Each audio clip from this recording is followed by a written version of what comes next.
네, 인사하겠습니다. 안녕하십니까? 네, 청년들의 빈자리가 크네요. 그죠? 네, 느끼실 것 같아요.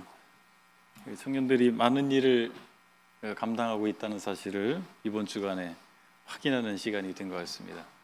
청년들 밥도 많이 사주시고 그렇게 해주시면 좋겠습니다. 네. 교회에서 접하는 일 가운데서 큰 울림이 있는 것 중 하나는 하나님 종의 장례식입니다.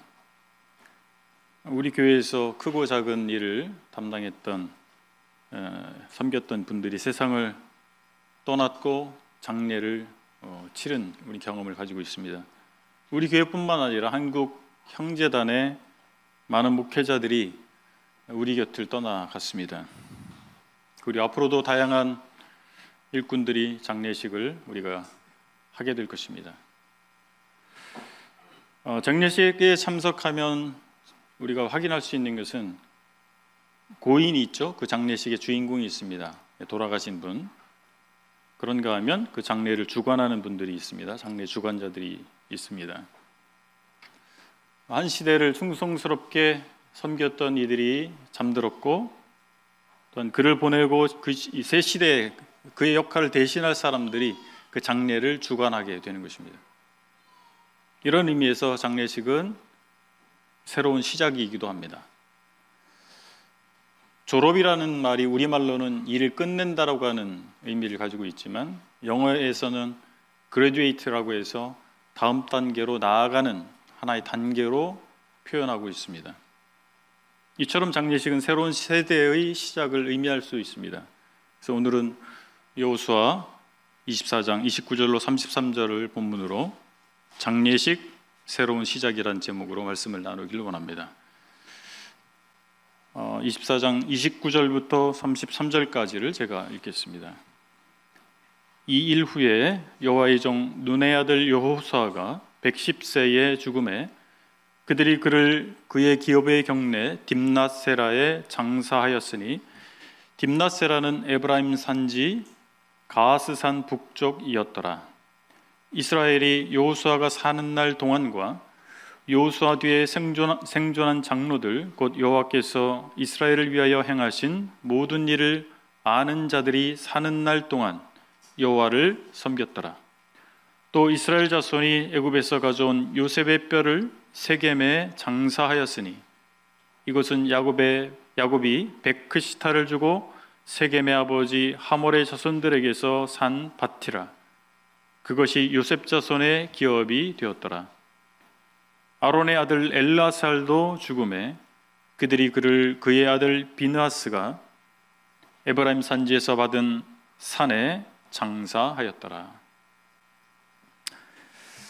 하나님의 종은 유효 기간 동안 섬깁니다. 오늘의 본문에 보면 여호수아가 죽고 장사됐습니다. 그리고 요셉의 뼈를 가져와서 애굽으로부터 가져와서 장사 지냈습니다. 그리고 아론의 아들 엘르아살이 죽고 장사되었다고 기록하고 있습니다. 그야말로 한 시대를 풍미했던 일꾼들이 모두 세상을 떠났습니다. 우리가 여기서 생각해 볼 것은 일꾼들에게 전성기가 있다라고 하는 것입니다. 여호수아는 자신의 시대에 하나님의 종으로 탁월하게 쓰임 받았습니다. 29절에 보면 모세의 수종자였던 여호수아는 죽을 때 모세에게 주어졌던 하나님의 종이라고 하는 호칭을 얻게 됐습니다. 여호수아서는 지금까지 이러한 호칭을 여호수아에게 부여하는 것을 피해 왔습니다.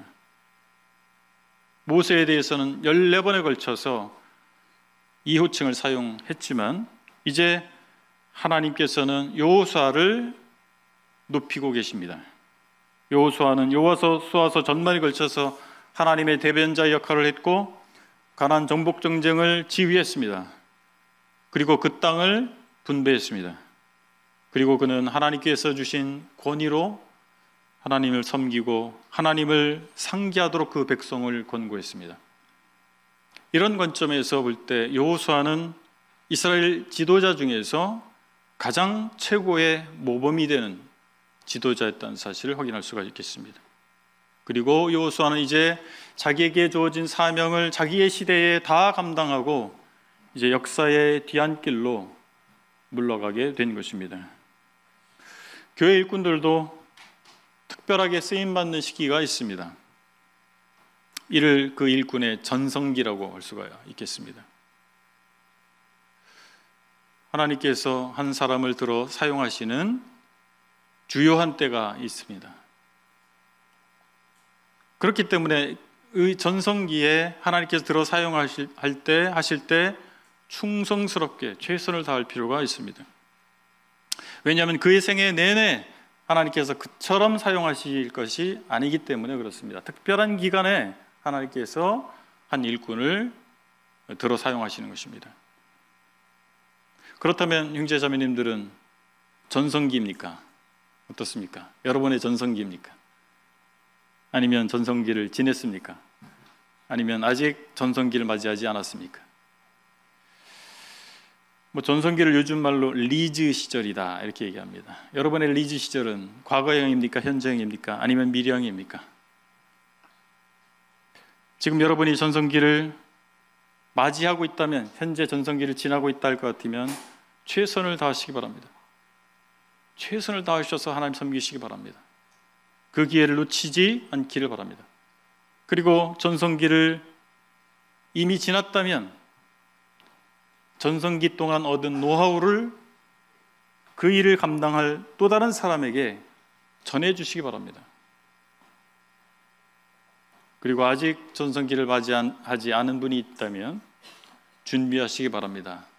준비된 사람에게 기회가 오지 않겠습니까? 여러분에게 기회가 주어졌을 때 준비되지 않아서 그것을 잘 감당하지 못한다면 얼마나 안타깝겠어요. 아직 전성기를 앞두고 있는 분이 계시다면 잘 준비하시기 바랍니다. 그리고 우리가 어떻게 삶을 마주하는가에 따라서 이미 전성기가 지난 분이라 할지라도 또 다른 전성기를 맞이할 수 있습니다. 여러분의 연세가 직장에서도 퇴직하시고 교회에서도 이제 특별하게 현역에서 섬길 일이 없을 수도 있습니다. 그러나 여러분이 삶을 어떤 방식으로 마주하는가에 따라서 또 다른 의미의 전성기를 맞이할 수 있습니다. 모든 사람이 그러하듯이 일꾼들도 역사의 뒤안길로 사라집니다. 우리는 믿음의 용장들을 봅니다. 신앙의 거목들을 봅니다. 성경을 통해서 또 역사의 기록물을 통해서 확인을 할 수가 있습니다. 그 의미는 무엇입니까? 그들은 다 사라졌다라고 하는 것입니다.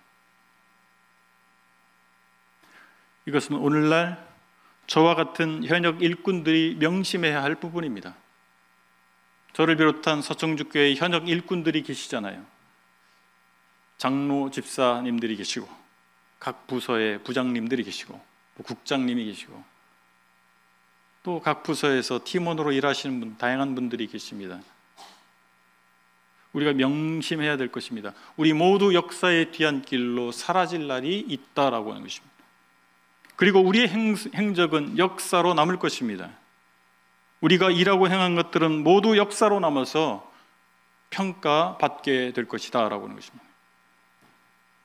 우리의 전성기가 있고 우리가 사라진 후에 우리의 전성기에 대한 평가가 이루어질 것입니다. 이것이 우리가 오늘 어떻게 일하고 어떻게 살 것인가에 대한 답을 제공하는 것입니다. 오늘의 본문에서 두 번째 살펴보기로 원하는 것은 우리의 장례식이 신앙의 단절이 되지 않도록 해야 한다라고 하는 것입니다. 장례식은 전 세대의 종말이자 새 세대로의 전환입니다.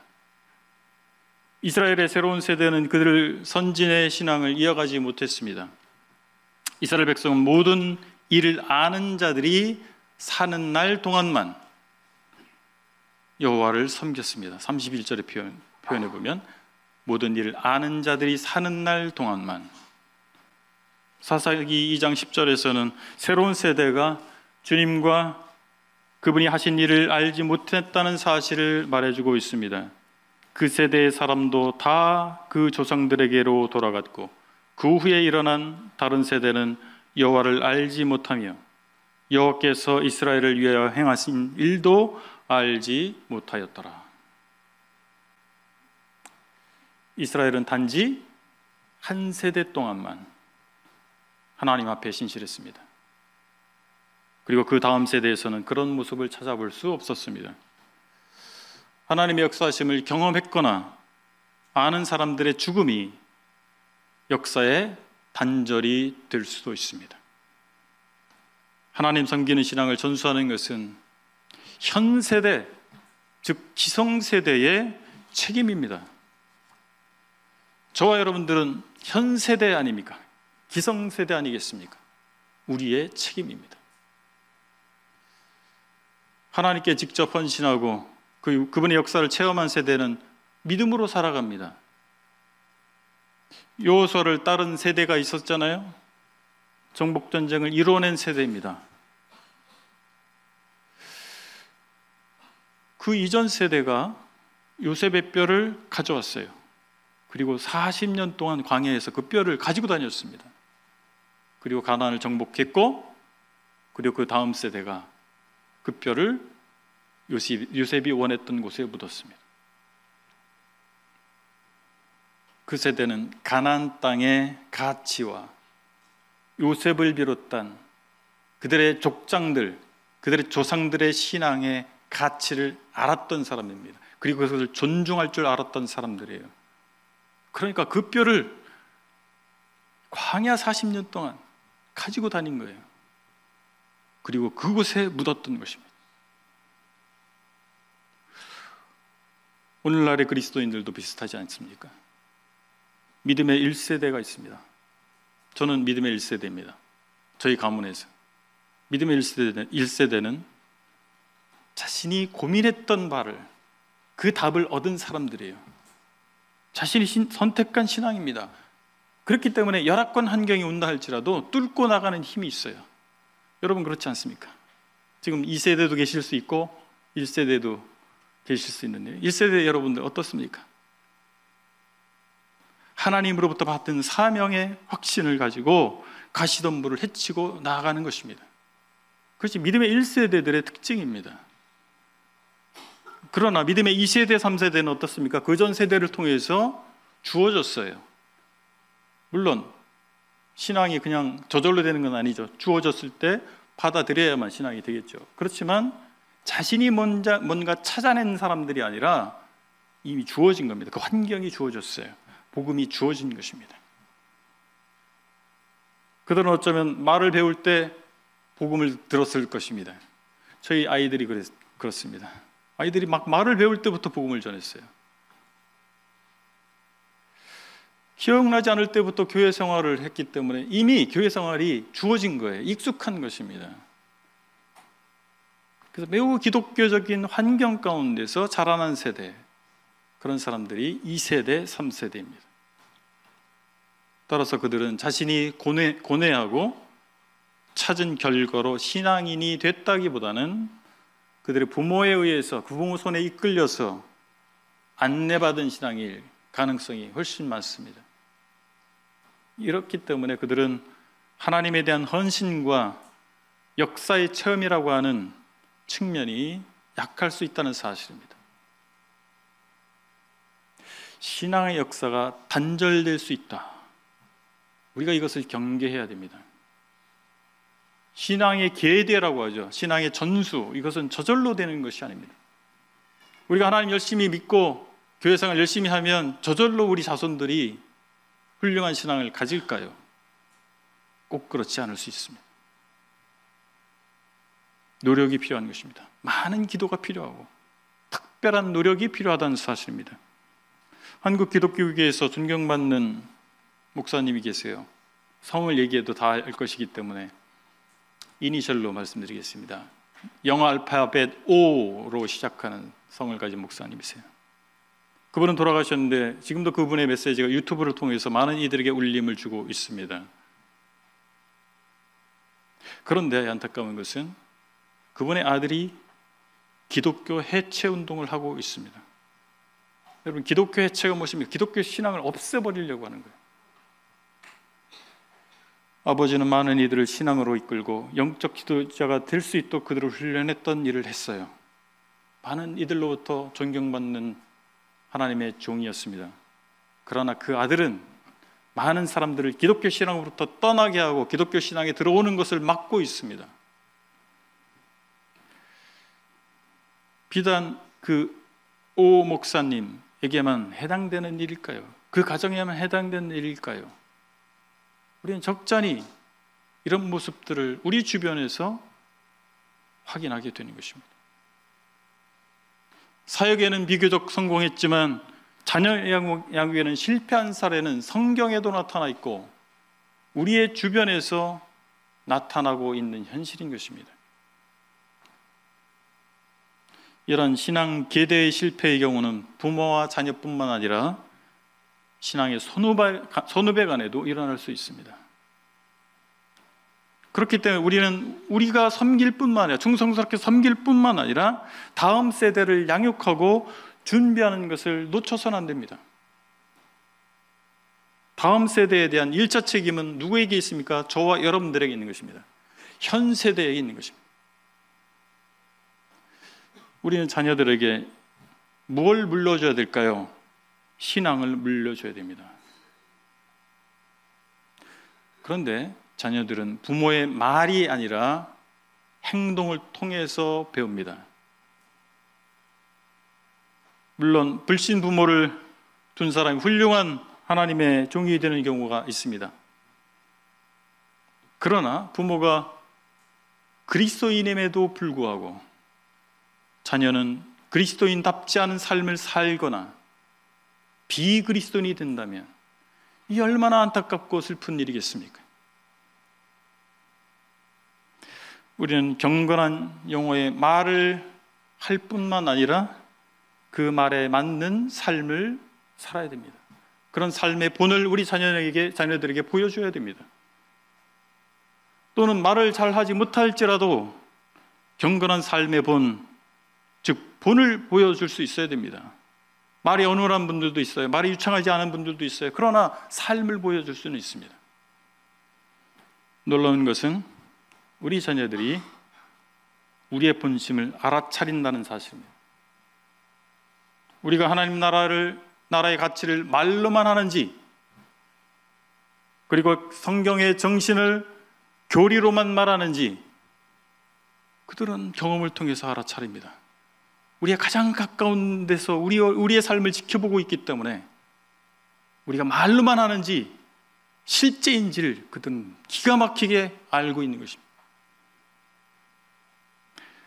저와 여러분들의 자녀들은 우리 세대보다 훨씬 영적으로 열악한 환경에 처해 있다는 사실을 기억하시기 바랍니다. 다원주의는 유일한 진리의 의심을 제공합니다.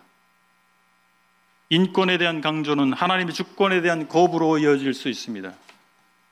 물질주의는 안락한 삶과 부자가 되는 것을 하나님 섬기는 것에 우선하도록 유혹합니다. 저와 여러분들의 자녀는 이런 환경 가운데 있는 것입니다. 우리 자녀들을 성경적 가치와 방식으로 양육하지 못하면 우리는 반드시 피눈물을 흘리게 될 것입니다. 우리 자녀가 훌륭한 학벌을 가지고 좋은 직업을 가지고 안락한 삶을 산다 할지라도 하나님을 믿는 신앙을 잃어버린다면 모든 것을 잃은 거 아닙니까?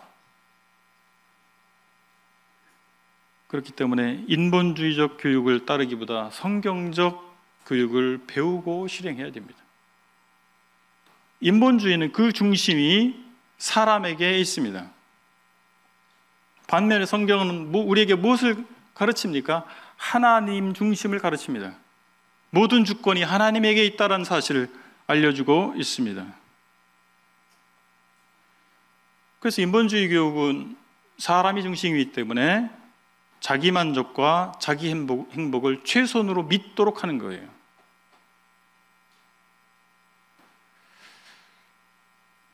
그래서 결국에 그런 가치관을 갖게 되면 하나님 위해 살지 않습니다. 자기를 위해 살아요. 자기 만족을 추구하고 삽니다. 자기가 하나님이 되어서 살아요. 인본주의 교육의 결과물입니다. 조심하시기 바랍니다. 우리가 알게 모르게 인본주의 교육에 노출되어 있고 우리 자녀들을 그런 방식으로, 그런 가치 기준으로 양육할 수 있습니다. 우리가 목표해야 할 것은 무엇입니까? 우리 자녀가 하나님을 경외하는 사람이 되게 하는 것입니다. 이 부분을 놓칠 수가 있습니다. 저도 자녀를 키워봐서 압니다. 자녀가 고생하는 거 원치 않아요. 자녀가 잘못된 삶의 기준이 다양한데 하층민의 삶을 사는 것을 원하는 부모가 누가 있겠습니까? 그런데 우리가 정말 놓치지 말아야 할 것은 무엇입니까? 그 모든 것을 얻었다 할지라도, 누구나 부러워하는 그런 직업을 갖게 된다 할지라도, 재산을 얻는다 할지라도 하나님을 경외하지 않는 사람이 된다면 실패하는 것입니다. 우리 자녀가 우리의 영향력 아래 늘 있지 않다는 사실을 명심하시기 바랍니다. 그들이 우리를 떠나거나 우리가 세상을 떠난 후에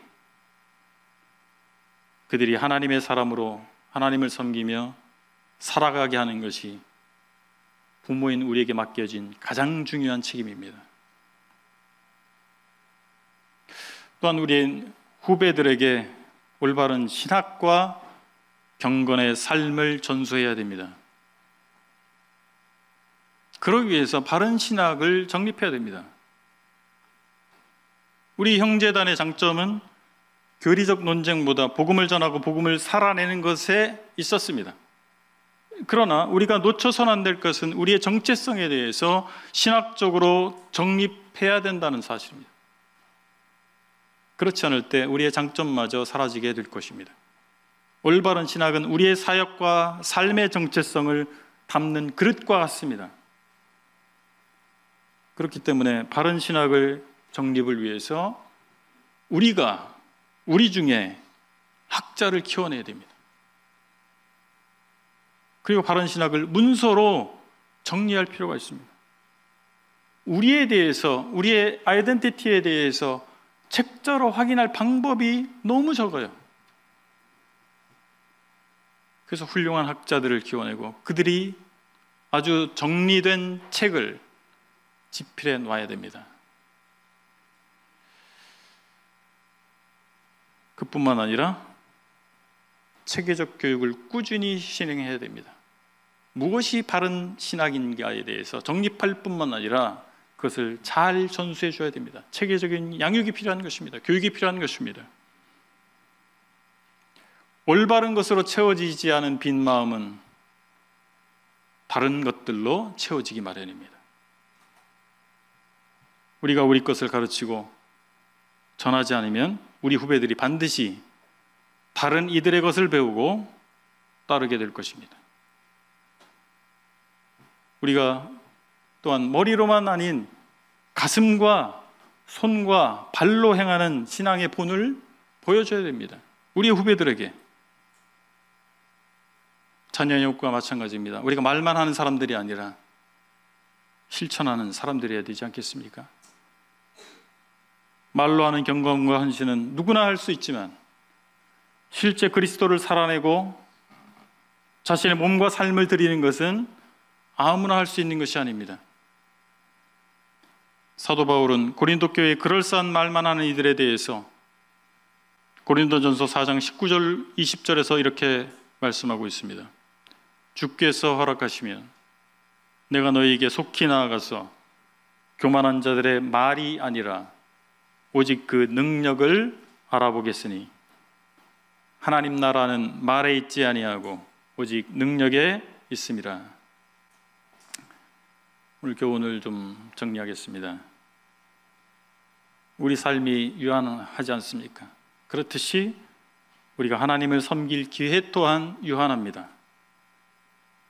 우리의 장례식을 생각하면 좋겠습니다. 누가 누구의 장례를 치러줄지 모르잖아요. 그렇죠? 저희 장례를 누가 치러줄지 저보다 연세 많은 분들이 저희 장례를 치러줄지도 몰라요. 올 때는 순서대로 왔지만 갈 때는 순서대로 가지 않습니다. 우리 자신의 장례식을 생각하면 우리가 하나님을 섬길만 할 때에 최선을 다해 섬겨야 할 것을 알게 됩니다. 후회는 아무리 빨라도 늦습니다. 지금 우리가 할 수 있는 것을 해야 됩니다. 어느 식당 앞에 이런 문구가 있더라고요. 오늘이 당신의 가장 젊은 날입니다. 아멘. 식당은 문구에 아멘. 그렇습니다. 이것이 성경의 가르침이에요. 오늘 여러분의 나이가 있잖아요. 가장 젊은 날이에요. 앞으로 삶 가운데서 가장 젊은 날입니다. 지금이 우리 사역의 마지막 전성기가 될 수 있습니다. 지금입니다. 지금을 놓치지 마시기 바랍니다. 그리고 다음 세대를 우리는 준비해야 됩니다. 이것이 우리의 가장 큰 책임 중 하나가 아니겠습니까? 우리에게 맡겨진 오늘의 사역을 잘 감당하는 것으로 우리의 책임을 다했다고 할 수 없습니다. 우리에게 맡겨진 걸 다 해야 돼요. 충성스럽게 해야 돼요. 그것을 끝나지 않고 무엇입니까? 다음 세대를 준비해야 됩니다. 다음 세대에게 아까 말씀드린 것처럼 신학적 기준을 명확히 세워서 물려줘야 됩니다. 뿐만 아니라 그들에게 교육과 훈련 받을 수 있는 기회를 제공해 줘야 됩니다. 그냥 도제식의 교육, 알아서 배우는 교육, 스스로 찾아가서 배우는 교육이 아니라 우리가 그런 것에 투자할 수 있어야 되지 않겠습니까? 저는 건전한 의미에서의 경쟁이 있다라고 생각합니다. 여러 교단들이 기독교 개신교 안에 있지 않습니까? 선의의 경쟁자들입니다. 우리는 경쟁력을 가지고 있습니까? 물론 있습니다. 그러나 우리의 취약점은 무엇일까요? 바로 교육의 부족입니다. 교육에 대한 투자의 부족입니다. 이것을 잘 생각해 봐야 됩니다. 우리가 헌금해서 모아지는 이 재정을 어디에 우선적으로 쓸 것이냐, 이것이 굉장히 중요하지 않겠습니까? 물론 시급한 문제들이 있잖아요. 그런데 우리가 사람을 키워내지 못하면 우리는 결코 내일을 담보할 수 없습니다. 그리고 그들에게 섬길 기회를 제공해 줘야 돼요. 교육의 기회를 줬어요. 그런데 그들이 섬길 자리가 없으면 어떻게 하겠어요? 섬길 자리도 줘야 되는 겁니다. 섬길 기회를 주셔야 돼요. 이런 부분들을 우리가 생각해 봐야 됩니다. 그리고 정말 우리가 놓치지 말아야 될 것은 무엇입니까? 경건과 헌신의 본을 우리가 보이는 거예요. 하나님의 말씀이 살아 역사하시는 삶과 사역을 보여줘야 합니다. 무엇을요? 하나님의 말씀이 살아 역사하시는 삶을 보여주는 것입니다. 간증을 보여주는 것입니다. 그리스도를 살아내는 그 삶을 보여주는 것입니다. 우리가 세상에 눈 돌리지 아니하고 여러 가지 비바람이 몰아친다 할지라도 굳건히 그 자리를 지킬 수 있는 모습을 저와 여러분들이 보여줘야 되지 않겠습니까? 우리가 입 바른 소리는 얼마든지 할 수 있어요. 교회 생활 2, 3년 지나잖아요. 기독교적 용어를 얼마든지 사용해서 자기 합리화도 할 수가 있고요. 자기 욕망을 정당화시킬 수도 있습니다. 그것이 아니라 우리 삶 가운데서 성령이 역사하시는 말을 그 열매를 통해서 보여줘야 되지 않겠습니까? 그럴 때 그들은 우리를 꼰대가 아니라 선배로 바라보고 따를 것입니다. 그렇지 않겠습니까? 꼰대가 되시겠습니까? 선배가 되시겠습니까? 말을 많이 하는 것이 좋지 않습니다. 삶을 살아내야 됩니다. 우리가 그 길을 가야 됩니다. 그리고 제시해 주는 것입니다. 그리고 그럴 때 우리는 경건한 후배들을, 경건한 자녀들을 얻을 것입니다. 오늘 좀 일찍 마쳐서 좋은 시간 가지시기 바랍니다. 기도하시고 마치겠습니다. 아버지 하나님, 하나님께서 저희 삶을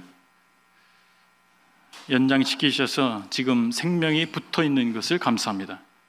이것이 다른 목적이 아니라 우리가 이 땅 가운데에서 할 일이 있기 때문인 것을 고백합니다. 아버지 하나님, 하나님께서 주신 기회를 선용해서 이 전성기를 통해서 하나님을 영화롭게 하고 다음 세대를 준비해서 그들이 우리보다 더 훌륭한 모습으로, 더 아름다운 모습으로 하나님을 섬겨갈 수 있도록 저희 가운데 복을 내려주시기를 원합니다. 감사합니다. 예수 그리스도 이름으로 기도했습니다. 아멘.